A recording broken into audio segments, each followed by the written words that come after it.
Minute দুই সজোরে হাত ছুড়িবার পর ঠান্ডা জল গা সওয়া হইয়া গেলে গৌরী দেখিল সাঁতার কাটিবার প্রয়োজন নাই। নদীর স্রোত তাহাদের সেই দীপান্বিত গবাক্ষের দিকেই টানিয়া লইয়া যাইতেছে। দুইজনে তখন কেবলমাত্র গা ভাসাইয়া স্রোতের টানে ভাসিয়া চলিল। জল হইতে সম্মুখস্থ ক্ষুদ্র আলোকবিন্দু ছাড়া আর কিছুই দেখা যায় না। চারিদিকে কেবল নক্ষত্রালোকখচিত মসীকৃষ্ণ জলরাশি। গৌরী ও রুদ্ররূপ যতই দুর্গের নিকটবর্তী হইতে লাগিল, জলের কল্লোলধ্বনি ততই বাড়িয়া চলিল। মগ্ন পাথরের সংঘাতে একটানা স্রোত ফুলিয়া ফাঁপিয়া এলোমেলোভাবে ছড়াইয়া পড়িতে লাগিল। গৌরী দেখিল তাহারা আর সিধা সেই গবাক্ষের দিকে যাইতেছে না। বাধাপ্রাপ্ত জলধারা তাহাদের ভিন্ন মুখে টানিয়া লইয়া যাইতেছে। গৌরী প্রাণপণে সাঁতার কাটিয়া নিজের গতি নিয়ন্ত্রণের চেষ্টা করিল। কিছুক্ষণ চেষ্টা করিবার পর দেখিল বৃথা চেষ্টা। দুর্বার জলস্রোতে ইচ্ছামতো চলা অসম্ভব। নিরুপায়ভাবেই দুইজনে ভাসিয়া চলিল। ক্রমশ দুর্গের বিশাল ছায়ার তলে তাহারা আসিয়া পৌঁছিল। এখানে নক্ষত্রের ক্ষীণদীপ্তিও অন্ধকার হইয়া গিয়াছে। চোখের দৃষ্টি জমাট অন্ধকারের মধ্যে কোথাও আশ্রয় খুঁজিয়া পায় না। গবাক্ষের আলোকটিও বাম দিকের আলোড়িত তমিশ্রায় কখন ডুবিয়া গিয়াছে। দুর্গের প্রাচীর আর কত দূরে তাহাও অনুমান করা অসম্ভব। গৌরীর ভয় হইতে লাগিল। এইবার বুঝি তাহারা সবেগে দুর্গের পাষাণ গাত্রে গিয়া আছড়াইয়া পড়িবে। সে মৃদুস্বরে একবার রুদ্ররূপকে ডাকিল। রুদ্ররূপ তাহার দুই হাত অন্তরে তরঙ্গের সহিত যুদ্ধ করিতেছিল। ক্ষীণকণ্ঠে জবাব দিল। গৌরী বলিল, হুঁশিয়ার, সামনেই দুর্গ, জখম হয়েও না। রুদ্ররূপ বলিল, না, আপনি সাবধান। অন্ধকারে গৌরী হাসিল। দুইজনেই দুইজনকে সাবধান করিয়া দিল বটে, কিন্তু সত্যই দুর্গের গায়ে সবেগে নিক্ষিপ্ত হইলে কিভাবে আত্মরক্ষা করিবে কেহই ভাবিয়া পাইল না। গৌরীর মনে হইল আজিকার এই নিঃসহায়ভাবে ভাসিয়া চলা তাহার জীবনের একটা বৃহত্তর সত্যের প্রতীক। দৈবী খেয়ালের দুর্নিবার টানে সে তো অনেক দিন হইতেই ক্ষুদ্র তৃণখণ্ডের মতো ভাসিয়া চলিয়াছে। পাষাণ প্রাকারে নিক্ষিপ্ত হইয়া এতদিন চূর্ণ হইয়া যায় নাই কেন, ইহাই আশ্চর্য। কে জানে, হয়তো আজিকার জন্যই নিয়তি অপেক্ষা করিয়াছিল।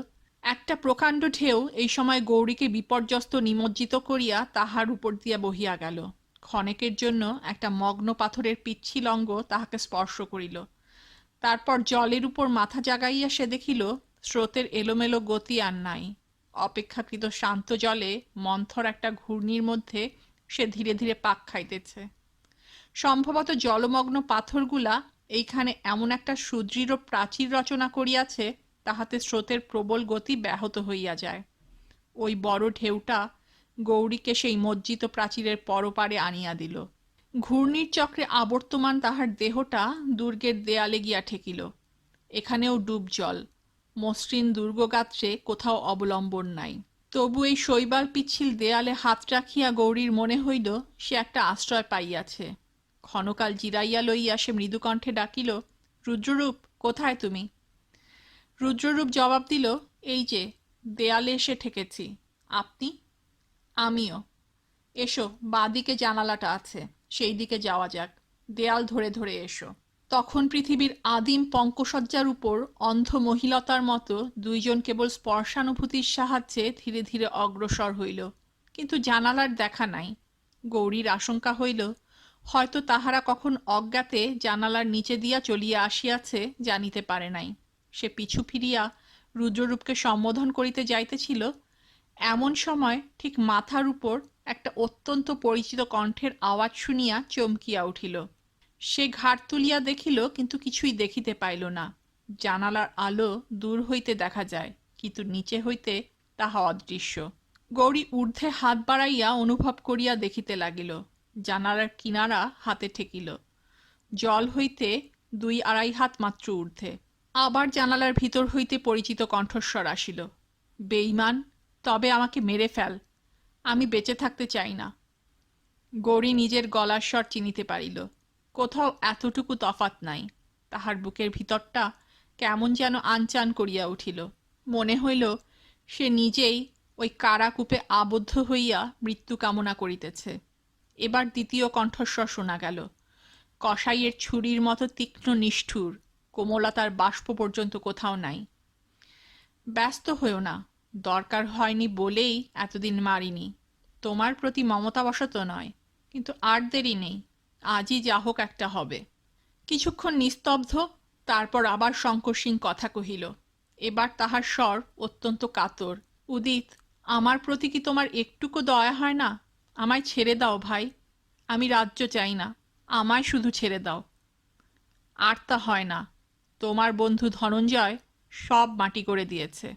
কিন্তু আমি তো তোমার কোনো ক্ষতি করিনি, আমি তো তোমাকে সিংহাসন ছেড়ে দিচ্ছি। এখন তোমার সিংহাসন ছাড়া না ছাড়া সমান। ঝিন্দের গদিতে একটা বাঙালি কুত্তা বসে সর্দারি করছে। শয়তানের বাচ্চা মরেও মরে না। সে যদি মরত তাহলে তোমার ফুরসত হয়ে যেত।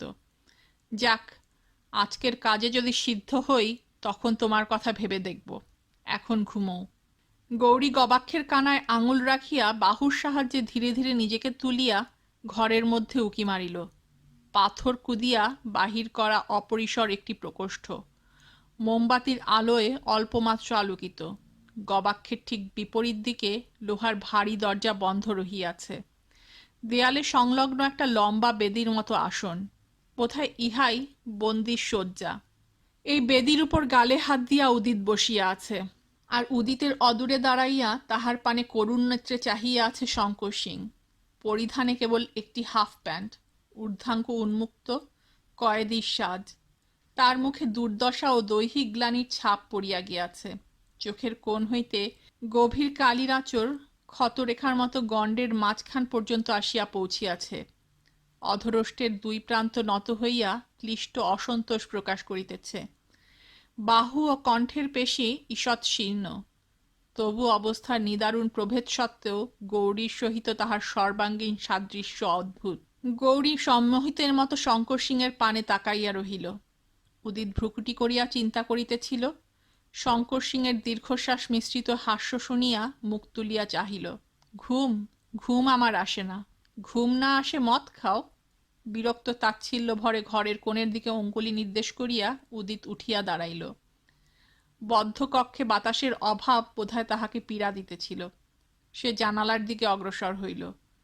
গৌরী নিঃশব্দে নিজেকে জলের মধ্যে নামাইয়া দিয়া জানালা ছাড়িয়া দিল। আর এখানে থাকা নিরাপদ নয়। হাতড়াইতে হাতড়াইতে সে ফিরিয়া চলিল। রুদ্ররূপের গায়ে তাহার হাত ঠেকিল। তাহার কানের কাছে মুখ লইয়া সে বলিল, ফিরে চলো। রুদ্ররূপ জিজ্ঞাসা করিল, কি দেখলেন? গৌরী বলিল, শঙ্কর সিং আর উদিত। উদিত পাহারা দিচ্ছে। কিছুক্ষণ চুপ করিয়া থাকিয়া বলিল, আজ রাত্রেই ওরা একটা কিছু করবে। কি করবে জানি না, হয়তো। গত রাত্রে ময়ূরবাহনের প্রচ্ছন্ন ইঙ্গিতের কথা তাহার স্মরণ হইল। কি করিতে চায় উহারা? কোন দিক দিয়ে আক্রমণ করিবে? কস্তুরীর বিরুদ্ধে কি কোনো মতলব আটিতেছে? কিন্তু তাহাতে উহাদের লাভ কি? তাহাতে ঝিন্দের সিংহাসন তো সুলভ হইবে না। তিস্তার দক্ষিণ কূলে কৃষ্ণার বিবাহোৎসবের দ্বীপগুলি এক ঝাঁক খদ্যোতের মতো মিটমিট করিতেছে। দক্ষিণ কূল অন্ধকার। গৌরী ভাবিল, আর এখানে থাকিয়া লাভ নাই। শঙ্কর সিংয়ের সহিত কথা কহিবার সুযোগ হইবে না। স্বয়ং উদিত তাহাকে পাহারা দিতেছে। সম্ভবত উদিত আর ময়ূরবাহন পালা করিয়া পাহারা দিয়া থাকে। দুর্গে অন্য যাহারা আছে, উদিত তাহাদের বিশ্বাস করিয়া রাজার পাহারায় রাখে না। দুর্গে আর কাহারা আছে? 2-4 জন অনুগত ভৃত্য আর 2-4 জন রাজদ্রোহী বন্ধু। আশ্চর্য! এই মুষ্টিমেয় লোক লইয়া উদিত একটা রাজ্যের সমস্ত শক্তিকে তাচ্ছিল্য ভরে ব্যর্থ করিয়া দিতেছে। এইসব অফলপ্রসূ চিন্তা ত্যাগ করিয়া গৌরী ফিরিবার উপক্রম করিতেছে। হঠাৎ নিকটেই জাঁতা ঘোরানোর মতো ঘর ঘর শব্দে সে থামিয়া গেল। পরক্ষণেই একটা ভৌতিক হাসির শব্দ যেন দুর্গের পাথর ভেদ করিয়া তাহার কানে ভাসিয়া আসিল। গৌরীর সর্বাঙ্গের স্নায়ু পেশি সহসা শক্ত হইয়া উঠিল। ময়ূরবাহনের হাসি। তবে সে মরে নাই। কিন্তু হাসির শব্দটা আসিল কোথা থেকে? গৌরী ক্ষিপ্র হস্তে রুদ্ররূপকে টানিয়া দুর্গের দেয়ালের গায়ে একেবারে সাটিয়া গেল। মাত্র 5-6 হাত দক্ষিণে দুর্গের গাত্রে পীতবর্ণ আলোকের একটি চতুষ্কোণ দেখা দিয়াছে। জাতার মতো গড় গড় শব্দ করিয়া এই চতুষ্কোণ প্রস্থে বাড়িতে লাগিল। প্রায় 8 ফুট উচ্চ ও 6 ফুট চওড়া একটি দ্বার ধীরে ধীরে কর্কশ অসমতল দেয়ালে আত্মপ্রকাশ করিল। গুপ্তদ্বার। এই পথেই গতরাত্রে ময়ূরবাহন দুর্গে ফিরিয়াছিল। গৌরী ও রুদ্ররূপ নিঃশ্বাস রোধ করিয়া দেখিতে লাগিল। ক্রমে একটি ক্ষুদ্র ডিঙির অগ্রভাগ দ্বার মুখে বাহির হইয়া আসিল। আস্তে, হুঁশিয়ার, ময়ূরবাহনের গলা। নৌকা ছপাত করিয়া জলে পড়িল। ময়ূরবাহন দড়ি ধরিয়াছিল, টানিয়া নৌকা দ্বারের মুখে লইয়া আসিল। স্বরূপ দাস, তুমি মোটা মানুষ, আগে নৌকায় নামো। একজন স্থূলকায় লোক সন্তর্পণে নৌকায় নামিল। তখন দড়ি নৌকার মধ্যে ফেলিয়া দিয়া ময়ূরবাহন লঘুপদে নৌকায় লাফাইয়া পড়িল। ময়ূরবাহন হাসিল, সেই বিজয়ী বেপরোয়া হাসি। গুপ্তদ্বারের দিকে ফিরিয়া বলিল, দরজা খোলা থাক, আর তুমি লণ্ঠন নিয়ে এইখানে বসে থাকো, নইলে ফেরবার সময় দরজা খুঁজে পাবো না। কখন ফিরব ঠিক নেই, হয়তো রাত কাবার হয়ে যেতে পারে। হুঁশিয়ার থেকো। দ্বারের ভিতর হইতে উত্তর আসিল, জো হুকুম। ক্ষুদ্র তরী তিনজন আরোহী লইয়া পলকের মধ্যে অন্তর্হিত হইয়া গেল। গৌরী চক্ষের সমস্ত শক্তি প্রয়োগ করিয়া দেখিবার চেষ্টা করিল নৌকাটা কোন দিকে যাইতেছে, কিন্তু কিছুই নির্ধারণ করিতে পারিল না। আকাশ ও জলের ঘন তমিস্রার মধ্যে নৌকা যেন মিশিয়া নিশ্চিহ্ন হইয়া গেল। 5 মিনিট নিঃশব্দে কাটিল। তারপর গৌরী রুদ্ররূপের মাথাটা নিজের মুখের কাছে টানিয়া আনিয়া চুপি চুপি বলিল, রুদ্ররূপ, তুমি তাঁবুতে ফিরে যাও। রুদ্ররূপ সচকিতে বলিল, আর আপনি? আমি এই পথে দুর্গে ঢুকব। কিন্তু? গৌরী সারাশির মতো আঙুল দিয়া রুদ্ররূপের কাঁধ চাপিয়া ধরিয়া বলিল, আমার হুকুম, দ্বিরুক্তি করো না, এমন সুযোগ আর আসবে না। তুমি তাঁবুতে ফিরে গিয়ে ধনঞ্জয় আর 20 জন সিপাহী নিয়ে দুর্গের পুলের মুখে লুকিয়ে থাকবে। যেমন করে পারি দুর্গের সিং দরজা খুলে দেব, বুঝেছ? বুঝেছি। রুদ্ররূপের স্বর আজ্ঞাবাহী সৈনিকের মতো ভাবহীন। গুপ্তদ্বারে একটা মাত্র লোক আছে, সে আমাকে আটকাতে পারবে না। তারপর দুর্গের ভিতরকার অবস্থা বুঝে যেমন হয় করব। উদিত রাজাকে পাহারা দিচ্ছে, ময়ূরবাহন নেই। দুর্গে হয়তো আর কয়েকজন চাকর বাকর মাত্র আছে। এই সুযোগ, ময়ূরবাহন ফেরবার আগেই কার্যোদ্ধার করতে হবে। তুমি যাও, আর দেরি করো না। জো হুকুম। রুদ্ররূপ সাঁতার দিবার উপক্রম করিল। গৌরী আস্তে আস্তে তাহাকে ছাড়িয়া দিয়া বলিল, স্রোত ঠেলে যেতে পারবে না, তুমি বরং স্রোতে গা ভাসিয়ে দাও, দুর্গ পেরিয়ে কিনারায় উঠে যেতে পারবে। রুদ্ররূপ নিঃশব্দে চলিয়া গেল। এতক্ষণ দিকব্যাপী অন্ধকারের মধ্যে তবু একজন সহচর ছিল, এখন সেও গেল। গৌরী একা। ছোড়াটা সে কোমর হইতে হাতে লইল, তারপর অতি সাবধানে গুপ্তদ্বারের দিকে অগ্রসর হইল। জল হইতে 1 হাত উচ্চে গুপ্তদ্বার। গৌরী কোণ হইতে সরীসৃপের মতো মাথা তুলিয়া ভিতরে দৃষ্টি প্রেষণ করিল। সম্মুখেই একটা লণ্ঠন জ্বলিতেছে, তাহার ওপারে কি আছে দেখা যায় না। ক্রমে দৃষ্টি অভ্যস্ত হইলে গৌরী দেখিল সুরঙ্গের মতো গুপ্তদ্বার ভিতরের দিকে চলিয়া গিয়াছে। অস্পষ্ট অন্ধকার, হয়তো অপর প্রান্তে দুর্গের উপরে উঠিবার সোপান আছে। চক্ষু আলোকে আরও অভ্যস্ত হইলে গৌরী দেখিতে পাইল লণ্ঠনের 2-3 হাত পিছনে একটা লোক দেয়ালে ঠেস দিয়া বসিয়া আছে। তাহার মুখ দেখা যাইতেছে না, একটা হাত কপালের উপর ন্যস্ত। বোধহয় একাকী বসিয়া চিন্তা করিতেছে, কিংবা তন্দ্রাচ্ছন্ন হইয়া পড়িয়াছে। সুরঙ্গের মধ্যে আর কেহ নাই। গৌরী একবার চক্ষু মুদিয়া নিজেকে সংযত করিয়া লইল। তারপর দ্বারের কানায় ভর দিয়া জল হইতে উঠিয়া সিক্ত দেহে দ্বার মুখে দাঁড়াইল। উপবিষ্ট লোকটা অব্যক্ত শব্দ করিয়া ধর্মর করিয়া উঠিয়া দাঁড়াইল। গৌরী ছোড়া তুলিয়া 1 লাফে তাহার সম্মুখীন হইল। মহারাজ! গৌরীর উদ্যত ছোড়া অর্ধপথে রুখিয়া গেল। কণ্ঠস্বর পরিচিত।